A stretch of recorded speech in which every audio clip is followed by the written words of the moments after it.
So let's stand up. All right? Let's raise our hands up to the Lord. And let's give the Lord some honor this morning. Lord, thank you that we can praise you and we can worship you for the amazing Easter services that's ahead of us. Lord, thank you that you bring revival, you're going to bring power, restoration. Lord, that family members are going to get saved. Lord, we give you honor. In the name of Jesus, amen. Thank you very much. Awesome. It's wonderful for me to be here with you this morning. So I'm so excited about the next 2 weeks at Living Word Church. I really believe the Lord is going to release a breakthrough, especially that weekend when we have the the Good Friday service and the Resurrection Sunday. I really believe so many people are going to be touched, healed, transformed, outpouring of the Holy Spirit, a move of God. And even next Saturday, I'm just excited about the good things that God is doing. Now, today, I want to start with the second part of our series, From Darkness to Light. And before I get into my story, I just want to share something that I felt God was saying to me, even as I was praying for our service today. The Lord said to me, I'm expanding our capacity to handle the revival that He is releasing. Now, if you look at this bottle right here, this is 500 milliliters. And this is the pretty standard bottle that we all drink every day when we are thirsty. And I felt that the Lord says, this context of this bottle, to be able to handle 500 milliliters, He's going to expand it to much, much more, like 10 times more, maybe like from 500 ml to 5 liters. And that's the expansion that we're going to see in our church, the capacity that He's going to expand for us to receive what He has. And I believe what makes this greater is a higher level of prayer and a high level of honor that we show among each other. The more we honor each other, the more we love each other, even our children, the more they honor their parents, the more we honor the vision that God is giving to us, the more He's going to give us capacity to be able to handle what He is giving to us. All right, so now, I have a verse here that I was reading, and as I was reading, the Lord spoke to me, and He almost stopped me, and He said, "Now you can't read further. You first have to pray about this." Because in that verse, it says it was the 9th hour. And as I was reading it, the Lord said to me, this is the 9th hour. All right, so now when we read the scripture, I'll explain why they said in that scripture it was the 9th hour. But I felt God say to me, the 9th hour is a time of judgment, a time of salvation, and a time of the demonstration of God's power. That's the three things that's happening. And then the Lord said to me, this is now the 9th hour. Okay, so now if you think, it's a time of judgment, oh, that doesn't sound nice. But, I've learned when God judges us, He always judges us unto life. When we come into His presence, He will show to us, hey, Joseph, you need to work a little bit here on your attitude, or you need to work a little bit on how you communicate, or how you pray, or how you speak to your wife. But when the Lord gives you that judgment, it's there so that you can grow. Now, judgment is awesome for this time. It's awesome for South Africa. Let's pray for judgment. Say, Lord, please bring it on. We would like to see some judgment. Judgment in our governments. Judgment in the businesses. In the laws of the land. Judgment in our municipalities. We want to see judgment in South Africa. Because what does judgment do? It points out all the darkness. And when it's identified, it can be rectified. And we can transition from darkness into light. All right, now, if I can give you advice this morning, would you please open up your heart today to receive new hope from the Lord? Even as I speak, I'm going to go through the scripture, and I believe the Lord wants to release hope to us. The Lord is asking us to raise our eyes from looking down and feeling a little bit depressed to looking up and say, wow, there is a good hope and a good future for me and my life. There is a hope and a future for my children. Things is not looking to go worse, it's going to go up because I'm connecting myself to Jesus and I'm connecting myself to His kingdom. And when we are connected to Him, He releases His supernatural provision and His life into us. And that means we're not going to go down, we're going to go up. Remember, our economy and what's going on in our nation is not your future.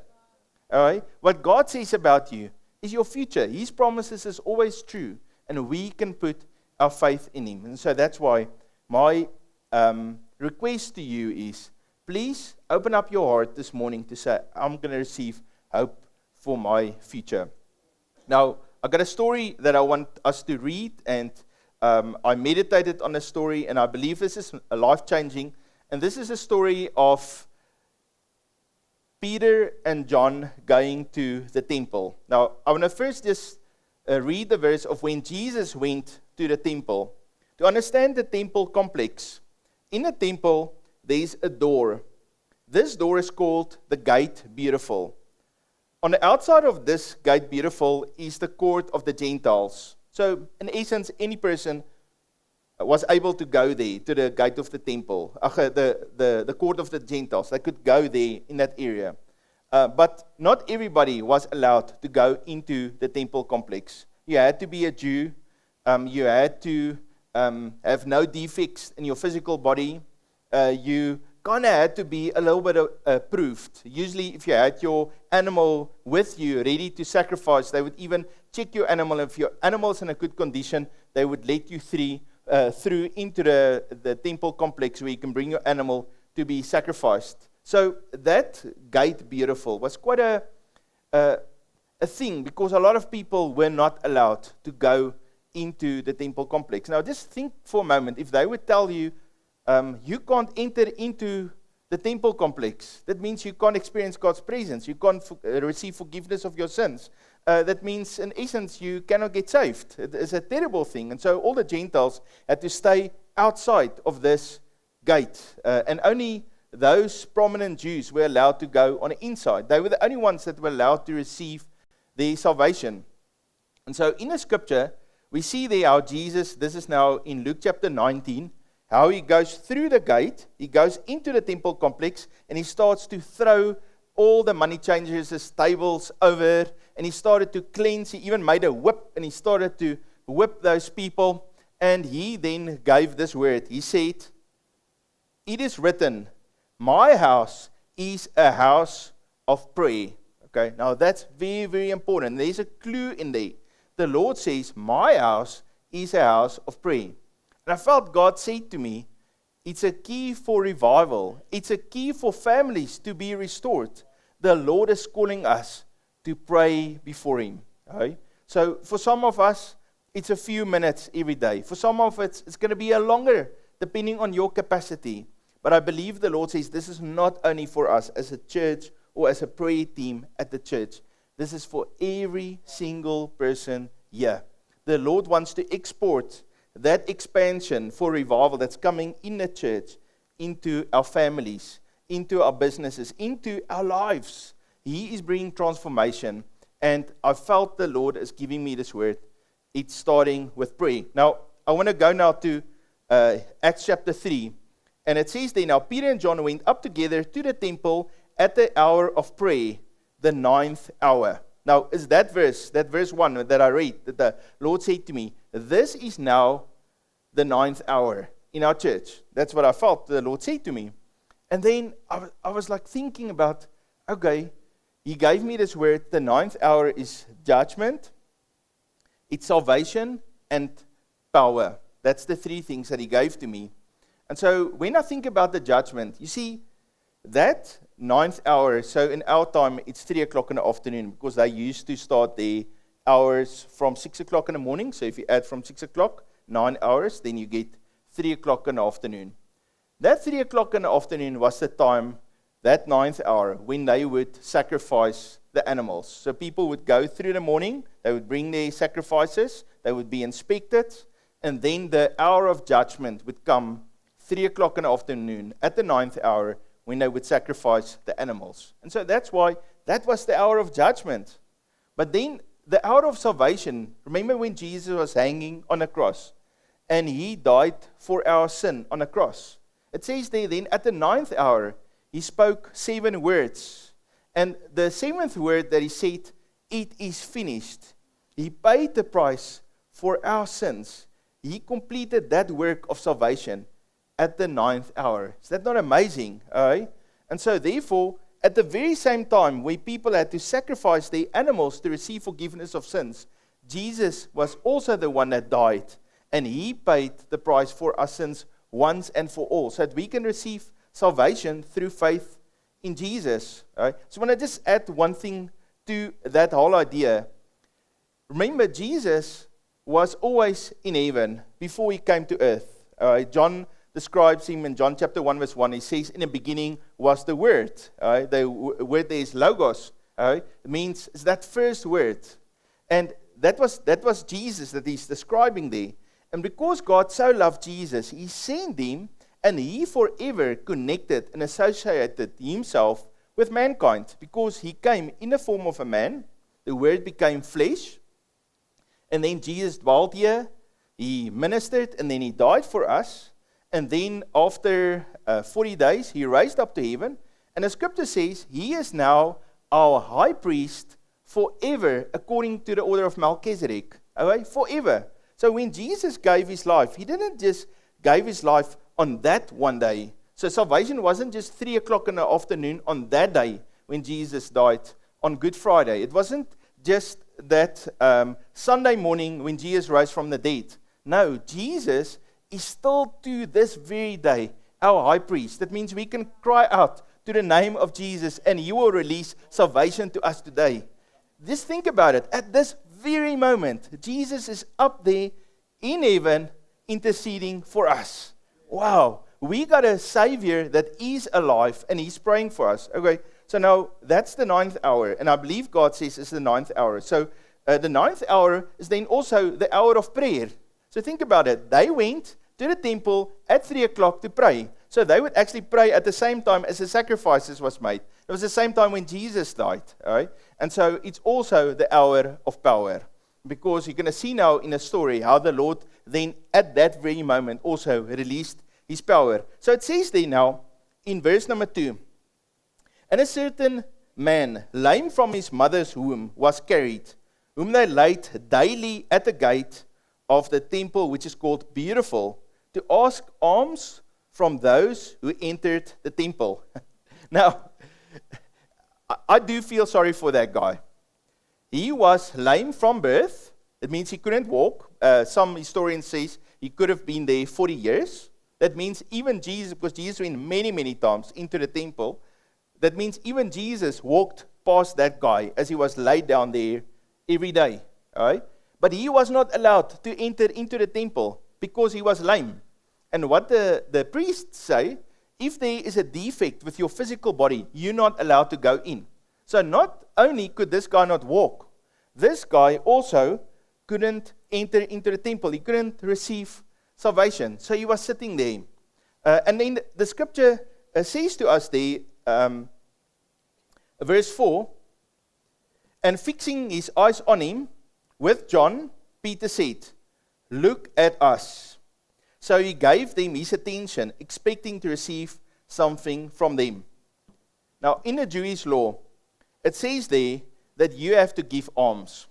So they use the Hebrew word tzedakah, and it means to be generous. And it's a law. It's not something you want to do, but if you don't do it, then you break the law, and then the blessing of God can't be upon your life. So the people were kind of forced to give money to that guy. Now, when they gave money, they didn't want to make an emotional connection with the guy. So what would happen? They would give the money, but they won't look at the guy. They'll kind of look the other way and give them their money. So there's just not an emotional connection, because the moment I look at this guy, I'm going to have to now feel sorry, and I'm going to have to make that connection, and I don't want to take responsibility for the guy, so I'll give him money, but I'm not going to look at him. That poor guy, no one wants to look at him. He's not allowed to go into the temple. He's not good enough. So he sits there. So he's looking down and he's shaking his little cup or whatever he held. Maybe, hopefully, he had a big bowl that he brought so he can get lots of coins. So he's shaking his bowl and he's looking down. And the scripture talks there what Peter did. And this is completely uncharacteristic of the people that had to keep the law. Because Peter, fixing his eyes on him, he said, look at us. Right? You see, what happened with that man that was seated there, that the Lord first wanted to start working on his dignity. He felt he was worthless. He's not good enough. He can't enter into the temple. He's just all by himself sitting there for years and years, shaking his little bowl, but he can't get any salvation. He's got no future. He's got no hope. And then Peter said to him, look at us. All right? Lift up your eyes. And I believe that is what the Lord is saying to us as South Africans. But because unfortunately, a lot of us look down and we feel, this is not good. We're never going to see salvation. It's just not going to work out for us. So I'm looking down. It's just hopeless. All right? And I feel the Lord is giving us a word today. I want you to look up. I want you to catch hold of new faith and new hope on the inside of you. But there is a future. The Lord is going to make a way for you. You are going to be able to enter into the temple, into the holy place of God. It's not something that's going to happen in the future year at Living Word Church, the revival that the Lord is promising. It's happening right now. He is releasing His Spirit and the anointing of God. And so then, the guy looked up, so he gave them his attention. And then Peter said the following. Peter said, silver and gold I do not have, but what I do have, I give you. In the name of Jesus Christ of Nazareth, rise up and walk. Now, you have to understand, Peter was a businessman. He had a boat. They would catch fish. It's not that Peter didn't have money. I believe Peter had more than enough money. If you go and look later in the Bible, you see Peter traveled everywhere. He did a lot of things. It's not that he didn't have money. But Peter looked at that guy. Every time someone goes through that gate, according to their tzedakah, they had to throw a little coin or something in that guy's bowl. So you must think now over, let's say he was there for 40 years. Over 40 years, it must have been a lot of coins that he got from lots of people over the years. All right? Did the coins help him? Was his dignity restored? No. Does his legs healed? Nothing happened to the guy. He was still sitting there 40 years later, still shaking his same old bowl, trying to get money out of people. All right? And so I believe Peter was saying to this guy that the silver and the gold coins that you're looking for is not going to solve your problem. You see, and sometimes we feel, okay, if I can just have more money, if our economy can just be a little bit better, if it can just be, I don't know, some kind of, Elon Musk move here to Alberton, or something like that, no, then it's going to go better, all right? And so we always have this far out idea, and this is what this guy also had. But Peter understood what this guy needed to do, because he didn't need to connect himself to a system of the world. He needed to connect himself to the life that flows out of salvation in the Lord Jesus Christ. And so he said to him here, he said, but what I do have, I give you. Is that not amazing that Peter knew the kingdom of God is on the inside of him? He knew the Holy Spirit is in him. He says, I have it. And I want to encourage you today. God is living on the inside of you. Is that not amazing? Your body is a temple of the Holy Spirit. God is not far off. He is with you. He will never leave you. Wherever you go, He goes with you. And then it says there, what I do have, I give you in the name of Jesus Christ, rise up and walk. And he speaks those words to that man. And he receives the word of God. It builds faith on the inside of him.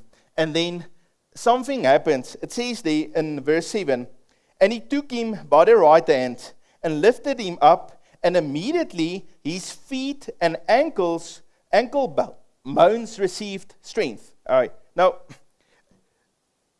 I went and I looked at the Greek there. It doesn't say the guy was healed. The word there actually means it becomes solid.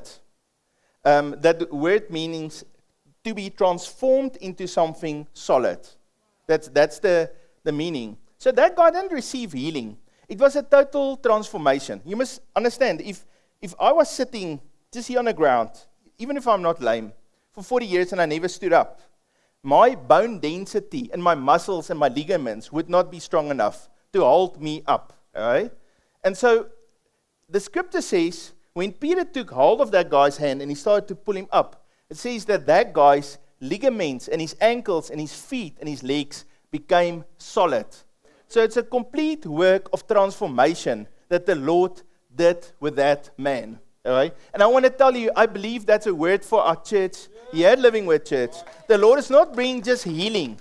He's bringing a total transformation so that we can come from a position where we sit like a beggar to a place where we can rise up and we can stand with our feet being solid. All right? And then, now listen here, and this is the amazing part. It says, so he, leaping up, stood and walked. All right? So this guy was leaping. You know, you understand how strong your legs and your knees and your ligaments must be if you are leaping around. Huh?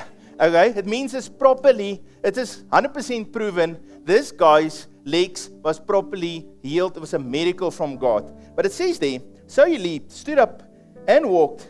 And then, here's a shocking part. It says, and he entered the temple with them. Okay? So that guy was never good enough to go in. He had a deficiency. They would not allow the guy. He had to sit there. You always see for years and years how people go into the presence of God, how people get their salvation and their sins forgiven, and he was never allowed to go in.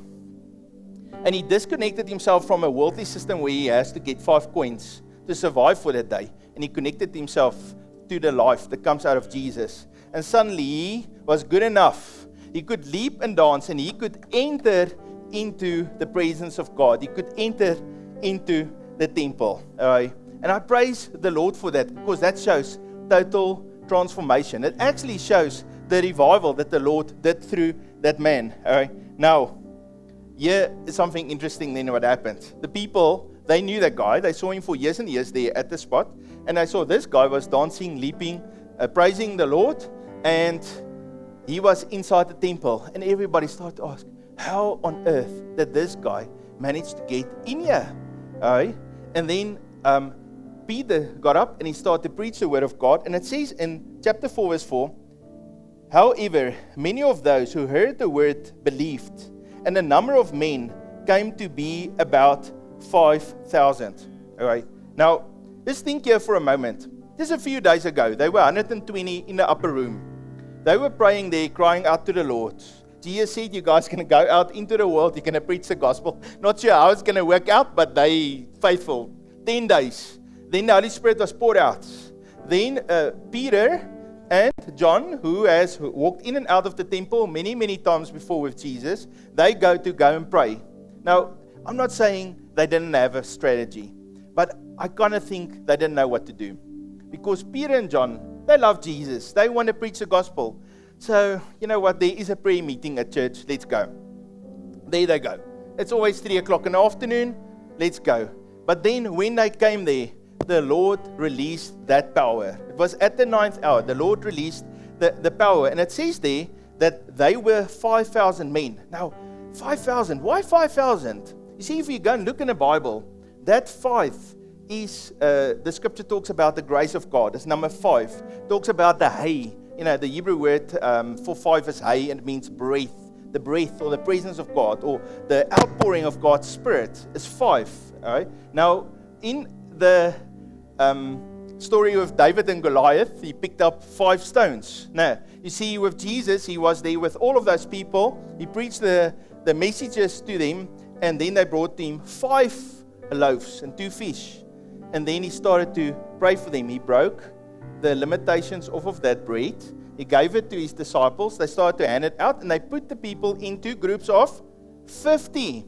All right? And then the next moment, there was 5,000 that were fed, the men, and then on top of that still the women and the children. All right? And so now we see again how the Lord did a miracle, and there was 5,000 men. Okay? So it's a picture of revival, a picture of supernatural breaking of limitations and multiplication coming to the church.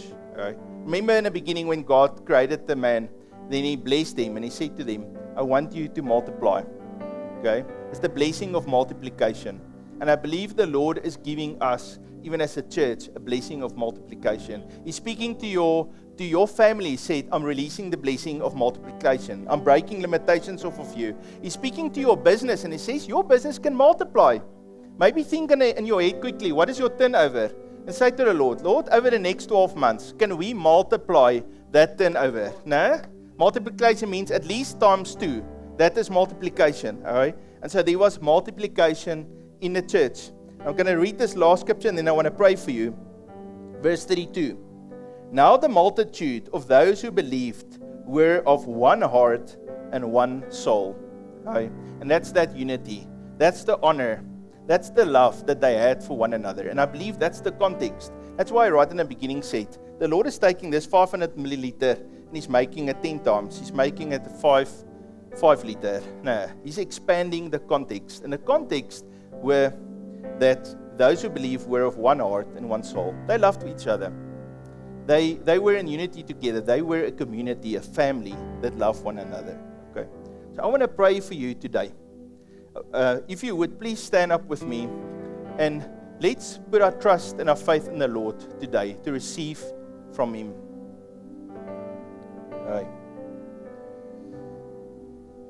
Lord, today, even as we stand here, Lord, we are thinking about the hopelessness that we sometimes have in our hearts.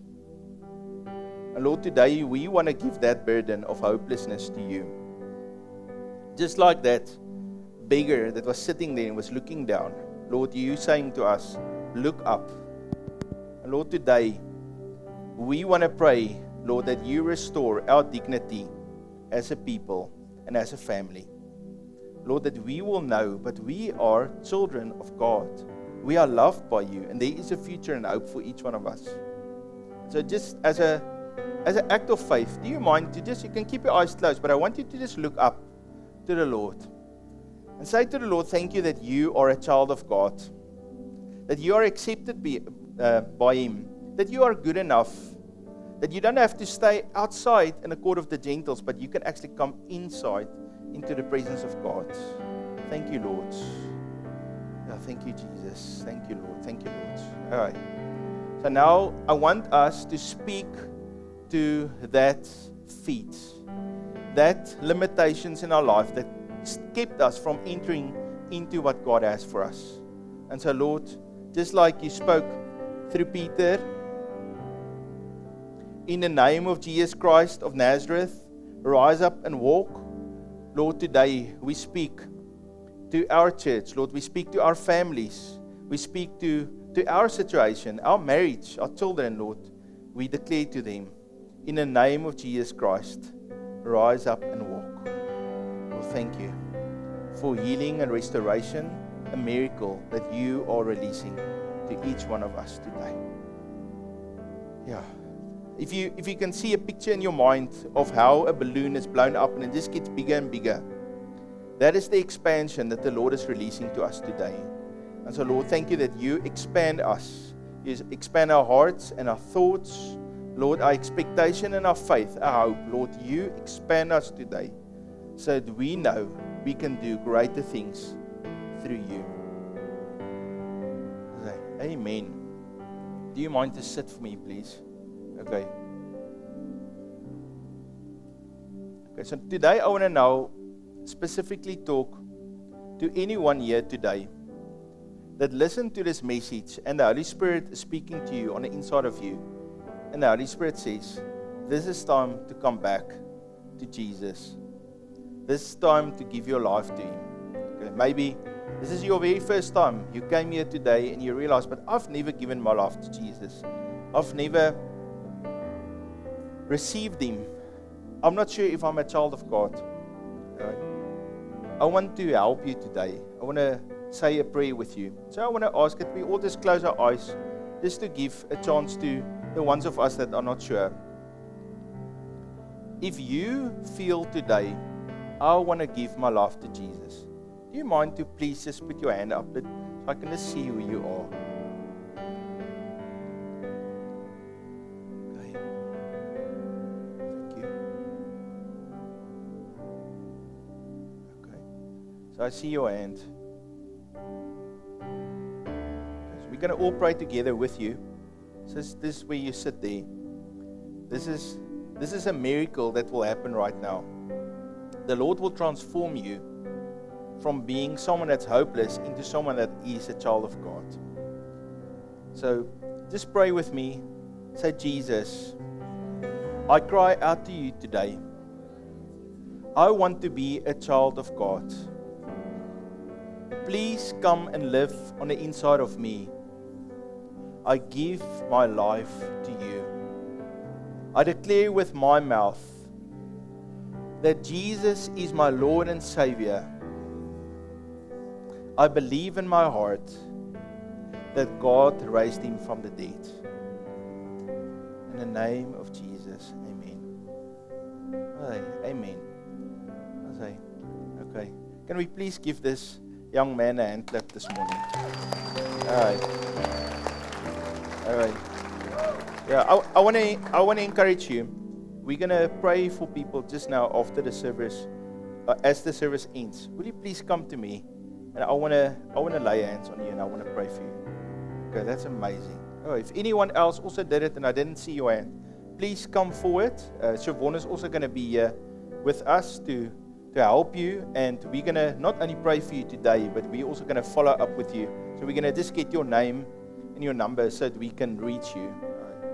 Now, the Lord is good. Are you guys excited? Can you feel hope rising up on the inside of you? Amen. God bless you.